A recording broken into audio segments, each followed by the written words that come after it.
I'm 680 News Senior Business Editor Mike Eppel. It's a tale of two real estate markets when we look at the latest sales trends in Toronto and Vancouver. Numbers in from the Toronto Real Estate Board today for the month of March showed very much a steady performance. On a year-over-year comparable, the number of homes sold across the GTA for the month of March, 7,187 in total. That was one less than March a year ago. The sales price, on average, up by 0.5% to $788,000, averaging all types of properties across the GTA. Number of new listings, though, down 5%. And that's indicating that sellers who might want to get into the market or sell their properties are staying on the sidelines.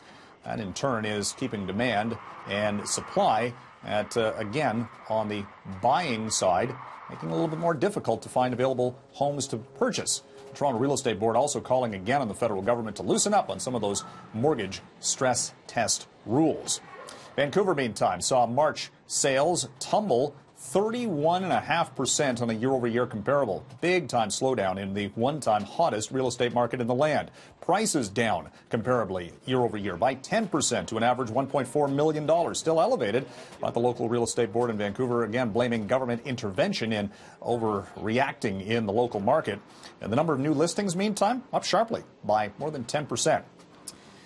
It's where Canadians want to work, at least in the latest data tabulated by LinkedIn.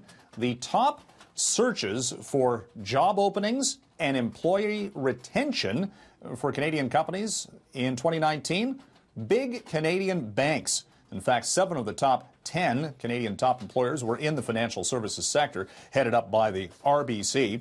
The others that showed a lot of interest on LinkedIn job searches and employee retention included Shopify from Ottawa and PwC and Deloitte Canada. Well, 3 Canadian life insurance companies are amalgamating under one big banner. Great-West Lifeco out of Winnipeg today announced that it will amalgamate Great-West Life, London Life, and Canada Life, all under the Canada Life designation. Now, some of these brands have been around for 170 years in the Canadian market.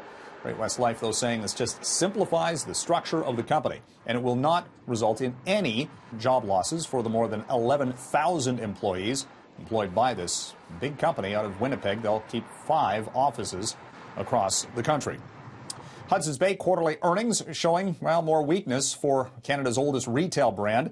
HBC seeing same-store sales slump in its latest quarter and overall sales at less than $3 billion on the fourth quarter, which was below estimates. The Bay is still making money overall, and one of its best-performing brands is the luxury segment, Saks Fifth Avenue, with same-store sales up by better than 3% in the latest quarter. HBC's stock price actually saw a nice pop on the TSX today.